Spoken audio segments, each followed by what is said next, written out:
Halo teman-teman sekalian, kembali lagi di channel YouTube Antek Saham atau Analisa Teknikal Saham. Pada video kali ini saya akan membagikan 5 saham, analisa 5 saham, yaitu saham BRIS. Untuk saham GOTO sudah kita ganti ya, karena memang sudah berada di area 50. Nah, sekarang kita ganti ke saham BRIS.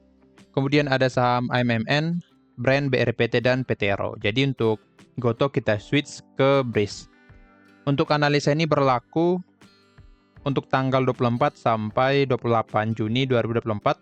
Jadi mulai berlaku di minggu depan ya. Dan juga untuk AMMN, Brand, BRPT, dan PTRO, analisanya merupakan updatean dari analisa sebelumnya. Tapi sebelum kita lanjut ke analisa selanjutnya, saya sedikit infokan ya. Kalau Antek Saham memiliki channel Telegram gratis, jadi bagi teman-teman yang belum join ke Telegram kita, boleh nanti joinnya menggunakan link yang ada di deskripsi. Karena teman-teman akan mendapatkan banyak benefit seperti menu sore, kemudian ada juga kode-kode saham yang bisa dipantau, kemudian ada saham yang menarik, ada juga saham scalping seperti ini, kemudian ada juga info-info seputar saham Indonesia. Kemudian Antek Saham juga memiliki membership yang premium. Tentunya untuk yang premium akan mendapatkan benefit yang lebih banyak dari yang gratis ya, seperti saham menarik setiap harinya, lengkap dengan trading plan. Kemudian trading plan ini akan dipandu nantinya di Telegram. Kemudian ada belajar analisa teknikal saham. Kemudian pendampingan klien menjadi prioritas. Kemudian bisa konsultasi portofolio kapan saja. Lalu bisa diskusi dengan saya di Telegram nantinya. Jadi jika teman-teman berminat join ke Antek Saham Premium, boleh nanti menghubungi saya melalui link yang ada di deskripsi. Antek Saham juga memberikan pilihan ya bagi teman-teman yang belum punya biaya join ke Antek Saham Premium. Boleh join ke YouTube aja ya, pelanggan Antek Saham di YouTube, karena teman-teman akan mendapatkan saham-saham menarik juga di sana. Ada yang berupa video, lengkap dengan trading plan di sana, dan juga sudah saya upload tadi ya. Jadi, jika belum gabung ke pelanggan Antek Saham di YouTube, boleh nanti gabung dan tonton videonya di sana untuk mendapatkan saham-saham menarik untuk 1 minggu ke depan. Dan akan saya bagikan setiap minggunya. Kemudian mendapatkan juga saham-saham menarik setiap hari, seperti yang biasa saya bagikan di grup gratis, bagian dari spill-nya. Jadi boleh nanti dicek di sana. Kemudian akan mendapatkan juga analisa saham, tentunya menjadi konten eksklusif ya bagi pelanggan Antek Saham di YouTube. Kemudian menjadi prioritas juga untuk berdiskusi di kolom komentar YouTube. Jadi jika ingin join menjadi pelanggan Antek Saham di YouTube, boleh klik tombol gabung di YouTube Antek Saham dengan biaya hanya 30.000 saja per bulan dan bisa dibatalkan kapan saja. Oke, untuk info selengkapnya mengenai Antek Saham Premium dan juga pelanggan Antek Saham di YouTube, boleh nanti menghubungi saya melalui link yang ada di deskripsi. Oke, saya juga akan mengupload beberapa video. Untuk nanti sore ada analisa dari saham Cuan, TPIA, Antam, dan Pegas. Kemudian besok di hari Minggu, saya akan mengupload analisa dari IHSG dan juga saham-saham menarik selama 1 minggu ke depan. Jadi pastikan join ke Telegram kita atau subscribe channel YouTube Antek Saham ini, supaya teman-teman tidak ketinggalan analisa terbaru dari Antek Saham. Oke, langsung saja ke analisanya. Kita mulai dari saham BRIS. Untuk BRIS boleh kita lihat di sini ya. Kalau BRIS sudah menyentuh area supply di 2480 sampai 2550, dan boleh kita lihat setelah mencapai area supply ini harga di reject ya di hari Jumat dan memang ditutup merah 0,82%. Nah, sebelumnya untuk BRIS valid pola double bottom-nya di sini. Double bottom. Jadi dengan pola ini dia bisa bergerak naik. Dan boleh kita lihat juga secara tren utamanya masih dalam pergerakan naik, walaupun memang secara tren keduanya atau second trend-nya sedang pergerakan turun. Jadi ada potensi memang pada BRIS akan turun dulu ya ke area demand atau ke area neckline-nya. Turun ke area demand 2230 sampai 2310. Jadi untuk BRIS lebih potensi turun dulu karena sudah mencapai area supply. Jadi lebih potensi turun dulu sekitar, jika kita hitung turun sekitar 6%-an ya. Jadi potensi turun dulu sebelum nanti bergerak naik kembali. Untuk bisa bergerak naik kembali atau melanjutkan kenaikannya maka BRIS harus bisa breakout dulu area supply-nya di sini 2480 sampai 2550. Jika area supply ini bisa di breakout, maka BRIS akan melanjutkan kenaikannya sampai 2640, kemudian ke 2730. Jadi untuk BRIS pantau satu area yang cukup penting yaitu di area supply 2480 sampai 2550. Nah, sekarang kita cek dulu untuk broker summary dari BRIS. Oke, untuk BRIS terlihat masih ada akumulasi ya sebenarnya dari indikatornya.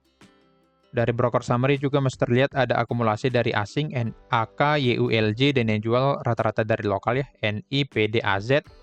Jadi memang masih cukup bagus untuk BRIS. Jadi ada potensi secara broker summary ini karena masih ada akumulasi, maka BRIS potensi spike lagi ke atas ya, naik lagi ke atas sebelum nanti bergerak turun ke area demand-nya. Jadi untuk BRIS secara kita cek dulu ya secara mingguan. Nah, di sini terlihat masih ada akumulasi yang cukup besar dari KZ, kemudian LJ dan BB, kemudian yang jual BK, NI, dan PD. Juga terlihat di indikatornya ya, kalau volumenya di sini semakin naik ya, bandar volumenya di sini boleh kita lihat cukup besar untuk 1 minggu terakhir ini, dan juga volume dari asingnya cukup besar untuk BRIS. Jadi masih ada potensi untuk naik dulu ke area supply, sebelum nanti bergerak turun ke area demand-nya. Jadi untuk view saya pada BRIS, naik dulu ke area supply lalu nanti bisa bergerak turun ke area demand-nya. Oke. Tetap pantau area demand 2230 sampai 2310. Jika di breakdown maka BRIS potensi melanjutkan penurunannya sampai ada 2 support di sini. Yang pertama 2120, yang kedua 1995. Jadi boleh pantau area-area yang sudah saya tanda di sini, terutama area supply. Ini area supply, kemudian area demand yang di sini. Oke. Lanjut ke saham yang kedua ada AMMN atau Aman Mineral Internasional. Untuk AMMN boleh kita lihat di sini ya, atau Aman. Ternyata dia bisa breakdown support kita dan secara trading plan sudah hit stop loss ya, walaupun sempat bergerak naik dulu, tapi area target kita tidak hit, jadi terkena stop loss di sini. Jadi gak apa-apa, kita lihat lagi. Sorry. Boleh kita lihat untuk Aman setelah mencapai area demand 10.500 sampai 10.950 dia menandakan rejection ya. Supaya lebih jelas kita ubah time frame-nya. Ternyata gap up ya di sini. Oke, rejection-nya terjadi di tanggal tentunya di hari Jumat jam 2:30. Tetapi di sebelum closing dia berhasil gap up ya di jam 4 plus 2,80%. Jadi ada potensi memang pada Aman akan satu dulu ya. Biasanya saham-saham seperti ini yang gap up sebelum closing akan turun di besoknya. Jadi karena gap up-nya di hari Jumat, maka besoknya di hari Senin ya. Jadi potensi nanti di hari Senin akan turun lagi, lalu satu di hari demand sebelum nanti menentukan arah selanjutnya untuk Aman. Kita cek lagi daily, karena secara primary trend-nya masih bergerak naik ya, atau tren utamanya masih bergerak naik, jadi masih ada potensi bergerak naik pada Aman, tetapi secara second trend-nya sudah membuat lower low. Nah, untuk di hari Jumat kemarin membuat lower low, jadi ada potensi sebenarnya satu dulu sebelum nanti bergerak naik kembali. Kita cek dulu untuk broker summary pada saham Aman. Oke, kita cek secara harian dulu tanggal 21. Tanggal 21 ada volume yang cukup besar ya di sini. Dari AK dan juga BK. AK akum 2,1 triliun ya di sini. Dan BK jual 1,1 triliun. Dan CC juga ikut jualan dengan volume yang cukup besar di sini. Lalu RX juga beli walaupun tidak sebesar dari AK. Jadi memang AK ada akum cukup besar di hari Jumat kemarin. Jika kita cek secara mingguan, maka AKRX juga di sini ya. Dan juga secara mingguan CC jualan cukup besar juga. Jadi memang AK tampung barangnya, beli semua barang dari CC dan juga BK. Secara broker summary memang pada Aman ini tidak terlalu menarik ya untuk diperhatikan. Jadi saya lebih ke teknikalnya saja di sini. Jadi untuk Aman di sini pantas buat trendline, yang dimana trendline ini bisa menjadi area rejection nanti ya pada Aman. Di sini saya buatkan satu area demand lagi, satu area demand yang menjadi area yang sangat krusial ya untuk Aman, karena jika bisa breakdown area demand ini maka Aman akan berubah menjadi downtrend. Ini saya buatkan. Jadi ada dua buah area demand pada saham Aman. Yang pertama 10.500 sampai 10.950. Kemudian area demand selanjutnya 9.475 sampai 9.800.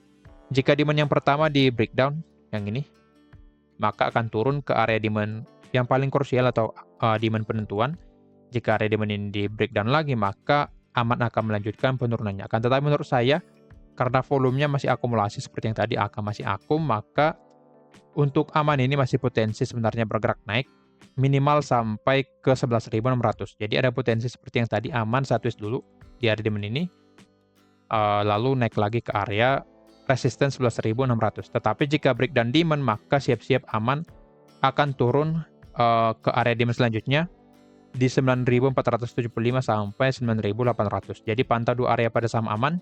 Jika bisa bertahan di atas area demand yang pertama, maka aman akan naik lagi retest ke area 11.600 sampai 12.200. Oke, jadi lebih baik jika ingin masuk, tunggu di area demand yang pertama ini, masuk lagi ke area demand, tunggu dia masuk lagi ke area demand, lalu boleh buy dengan target nanti di area 11.600. Untuk sekarang belum bisa saya bagikan trading plan-nya karena memang belum ada konfirmasi yang bagus untuk aman. Jadi boleh wait and see dulu di area demand.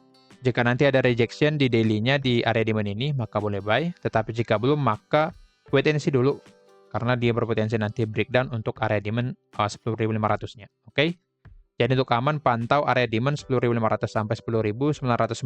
Jika di breakdown, maka lebih baik keluar, karena aman akan melanjutkan penurunannya ke area 9.400. Tetapi jika belum breakdown, maka boleh pantau area demand-nya di sini. Lanjut ke saham yang ketiga, ada Brand. Nah, untuk Brand ini sudah keluar dari FCA ya, jadi pergerakannya semakin bagus nantinya. Boleh kita lihat di sini untuk Brand sudah mencapai area target kita di minggu yang lalu, di 8.625 sampai 9.150. Boleh kita lihat sudah dicapai, dan setelah mencapai area ini Brand menandakan rejection ya, karena memang di sini ada sebuah area supply. Di area saya buatkan dulu supply di sini, supply yang cukup kuat ya di sini. Sebentar saya buatkan areanya 9.300 sampai 9.875. Nah, boleh kita lihat setelah mencapai area supply ini, Brand menandakan rejection. Jadi ada potensi memang pada Brand bergerak turun, tapi karena memang masih baru keluar dari FCA, masih fresh, jadi ada potensi pada Brand melanjutkan kenaikannya. Sekarang kita cek dulu di time frame yang lebih rendah. Di sini terlihat ya, candlenya semakin terlihat, dan 30 menit dulu atau 15 menit. Dari sini dia berhasil gap up ya, di closingnya gap up sekitar 0,28%. Jadi ada potensi pada Brand melanjutkan kenaikannya sampai ke area supply-nya. Jadi view saya pada Brand akan naik lagi ke area supply, sebelum nanti bergerak turun ke beberapa area support di sini. Yang pertama di sini 8625, kemudian di sini 8125. Kemudian area demand 7.275 sampai 7650, sorry. Secara broker summary kita cek dulu Brand. Untuk Brand di hari Jumat dulu ya. Di hari Jumat ada normal distribusi ya. Dan juga di indikatornya terlihat kalau dari asing keluar dan juga dari bandarnya hanya hijau di tanggal 12 Juni.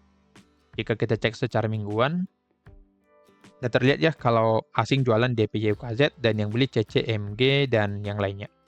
Secara 2 minggu memang DX, jika kita lihat news yang dari internet atau dari mana saja, kalau Pak PP borong ya sekitar berapa juta lembar saham, dan broker yang dipakai yaitu DX ya, terlihat di sini. Jadi memang di tanggal 12 Juni ownernya atau Pak PP beli ya untuk saham Brand ini, yang dimana pada saat di sini tanggal 12 Juni, tanggal 10 Juni ya kalau nggak salah. Ya tanggal 10 Juni diborong. Kita cek supaya tidak miss informasi. Nah di sini terlihat DX ya beli di tanggal 10 Juni, dan memang disitulah turnaround dari Brand ini. Setelah mencapai demand, harga naik lagi. Jadi memang masih ada sentimen dari itu, tapi secara mingguannya jika kita lihat seperti yang tadi ada distribusi pada saham Brand. Jadi ada potensi memang pada Brand turun dulu ya. Karena di sini boleh kita lihat secara mingguan DX tidak masuk lagi. Jadi memang ada potensi take profit dulu. Lalu nanti BRPT berpotensi turun ke area support dan juga area demand-nya di sini. Tetapi jika nanti area supply bisa di breakout, maka Brand akan melanjutkan kenaikannya sampai ke beberapa area di sini. 10.450. Kemudian di sini 10.995. Sorry, 10.975. Jadi untuk brand boleh nanti buy on breakout atau menunggu dia bisa breakout dulu area supply. Jika bisa di breakout maka boleh entry ya. Sebenarnya kurang menarik ya karena baru karena baru keluar dari FCA. Jadi lebih baik wait and see pada brand, dan jika ingin masuk cek time frame yang lebih rendah, misal 15 menit, lalu nanti boleh entry di area support atau mencari pola ya atau pattern nantinya pada saham brand ini. Untuk support sendiri di area 8975. Jadi jika nanti koreksi ke area ini maka boleh entry pada saham brand. Oke, untuk brand view-nya seperti itu. Jika bisa break area supply maka akan lanjut naik. Tetapi jika belum maka potensi koreksi dulu karena secara mingguan tidak ada akumulasi untuk saham brand. Oke, lanjut ke saham yang keempat ada BRPT. Oke, secara trading plan kita di sini hit stop loss ya di 930, dan setelah dicapai stop loss tersebut dia mencapai area demand selanjutnya, dan setelah mencapai demand dia kembali rebound. Jadi memang masih sama seperti analisa kita di minggu yang lalu. Setelah dia breakdown demand, dia akan turun ke area demand selanjutnya dan bergerak naik kembali. Dan sini saya akan hapus untuk memberikan view selanjutnya pada BRPT. Oke, untuk BRPT di sini saya buang dulu yang ini ya. BRPT di sini sudah menandakan rejection karena memang dia hanya koreksi ya ke area resisten atau area supply yang di sini. Setelah dia breakdown supply, dia koreksi atau retest, lalu nanti bergerak turun kembali. Nah, di sini boleh teman-teman lihat untuk BRPT time frame 1 jam, kita cek dulu. Nah, di sini ya terlihat koreksi ya. Terlihat koreksi untuk BRPT, jadi memang ada potensi pada BRPT turun kembali ke area demand yang di sini.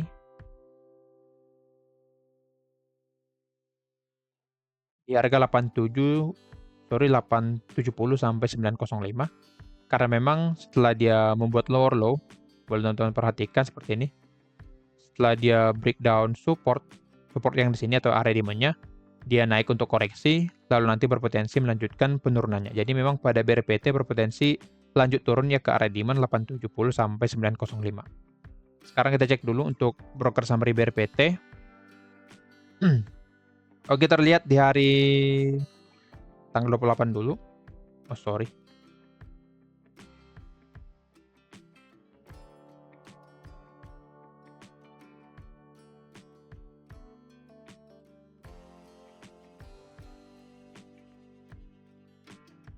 Tanggal 21 ya, sorry. Tanggal 21. Oke, jika kita lihat di tanggal 21 ada akumulasi dari lokal ya, BBPD dan YP, kemudian yang jual AK, YU, dan ZP. Tetap perhatikan ya, AK ini yang akum BRPT selama pada saat bergerak naik di sini ya. Jadi tetap perhatikan, kemudian YU dan ZP juga, apalagi ZP akum cukup banyak dari tanggal atau dari awal tahun. Jadi memang selama AK dan ZP jualan maka BRPT berpotensi turun. Tapi boleh kita lihat di sini ada pembelian dari BB yang cukup besar yang tampung barangnya di sini. Jadi masih terlihat baik akumulasi secara broker summary-nya, tetapi secara broker yang buang, jika kita lihat historisnya, AK dan ZP wajib dipantau. Secara mingguan, nah terlihat di sini, AK dan XA buangan, dan yang aku memang masih dari lokal ya, BB, HP, dan PD. Dan juga terlihat di indikatornya kalau cenderung merah dari bandar di sini, maupun indikator asingnya. Jadi memang asing dan juga bandarnya keluar dari BRPT, dan ini juga yang menjadi pendorong nanti untuk BRPT bergerak turun. Jadi view saya pada BRPT akan cenderung bergerak turun ya, akan cenderung bergerak turun selama di bawah area supply. Saya buatkan satu area supply sini 995 sampai 1010.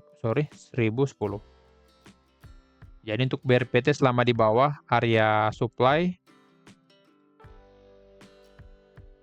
saya ketik supply 995 sampai 1010. Jadi selama di bawah area supply ini maka BRPT akan lebih cenderung bergerak turun. Jadi boleh pantau dulu. Jadi selama di bawah area supply jangan beli dulu. Jika ingin scalping bisa saja, tetapi jika ingin swing maka tidak disarankan atau lebih baik menunggu di area demand-nya di sini. Jadi untuk BRPT akan lebih cenderung bergerak turun menurut view saya di sini. Ada potensi juga karena tadi ada akumulasi, maka bisa 1S dulu ya di atas, 1S dulu seperti ini, lalu nanti bergerak turun ke area demand. Jadi, jika ingin masuk, tunggu di area demand atau tunggu break area supply-nya. Nah, di sini karena area demand ini cukup kuat ya pada BRPT, maka saya akan bagikan trading plan pada BRPT buy di area demand. Buy di area demand ya, saya buatkan buy di area demand. Stop loss memang cukup lebar ya di sini. Jadi jika ingin mau boleh entry saja, tetapi jika tidak mau menerima resiko 8%, maka sebaiknya jangan untuk BRPT. Lalu untuk target pertama di 960, boleh kita lihat strike ratio 1:1 ya jika mencapai target pertama. Sini. Lalu target kedua di area supply-nya di sini. Boleh kita lihat jika mencapai target kedua, potensi profit sekitar 12%, jadi masih menarik untuk BRPT jika nanti bisa entry di area demand-nya. Jadi untuk BRPT, view saya lebih baik menunggu, tunggu dia turun dulu ya, tunggu dia turun dulu ke area demand jika ingin entry pada BRPT, atau tunggu breakout supply. Tapi di sini saya tidak membuatkan trading plan-nya karena menurut saya akan lebih cenderung untuk bergerak turun dulu. Jadi untuk BRPT tunggu di area demand 870 sampai 905 jika ingin entry, dan boleh perhatikan nanti area demand ini apakah di breakdown atau tidak nantinya. Tetapi secara area demand ini cukup kuat, maka potensi setelah mencapai demand, BRPT akan bergerak naik kembali. Oke, lanjut ke saham yang ketiga, ada PTRO. Saham yang kelima ya untuk PTRO, atau saham yang terakhir. Oke, untuk PTRO terlihat di sini bisa bertahan di atas area support ya, 8225. Dan memang untuk area ini area demand sebenarnya ya. Jadi saya buatkan area demand saja. PTRO ini cukup bagus ya karena secara trennya masih uptrend dan memang penurunannya tidak terlalu tajam. Area demand di harga dari sini 7725 sampai 8000. Jadi ada potensi untuk PTRO turun kembali ke area demand-nya. Bukan demand yang ini. Turun kembali ke area demand 7725 sampai 8000. Karena memang di hari Jumat ada ditutup dengan candle merah, jadi ada potensi melanjutkan penurunannya. Jika kita cek time frame yang lebih rendah, dari sini terlihat kalau PTRO berpotensi turun lebih lanjut ya, atau turun ke area demand lagi. Tapi jika nanti dia bisa berhasil breakout trendline di sini, satu buah trendline atau resisten 8700, maka PTRO akan mulai bergerak naik kembali. Nah, sekarang kita cek dulu broker summary-nya. Untuk PTRO,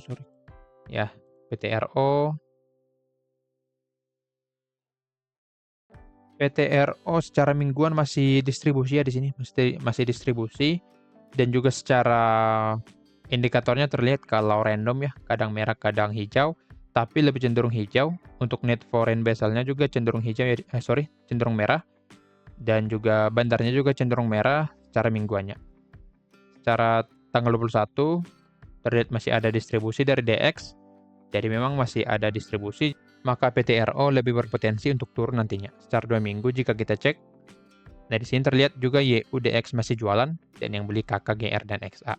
Jadi untuk PTRO lebih baik menunggu ya, wait and see di area demand atau dia breakout resisten di 8700. Jadi view saya pada PTRO akan cenderung turun ke area demand ini, lalu nanti 1US dulu di area demand, lalu bergerak naik nanti ke resisten 8700. Tetapi jika nanti area demand ini di breakdown, area demand yang ini di breakdown, maka PTRO akan turun kembali ke area 6550 sampai 6850. Jadi untuk PTRO wait and see dulu, jika ingin masuk tunggu di area demand yang ini, atau tunggu dia bisa breakout resisten di 8700. Jika bisa di breakout, maka PTRO akan naik kembali ke area 9000 sampai 9400. Jadi tunggu atau pantau dua area. Yang pertama area demand di sini, kemudian area resisten di 8700. Oke, jadi boleh pantau kedua area tersebut untuk PTRO. Nah, kira-kira begitu analisanya. Disclaimer on, kalau analisa ini merupakan pandangan saya pribadi, bukan ajakan untuk melakukan pembelian atau penjualan pada saham-saham tersebut. Sekian dari saya, terima kasih.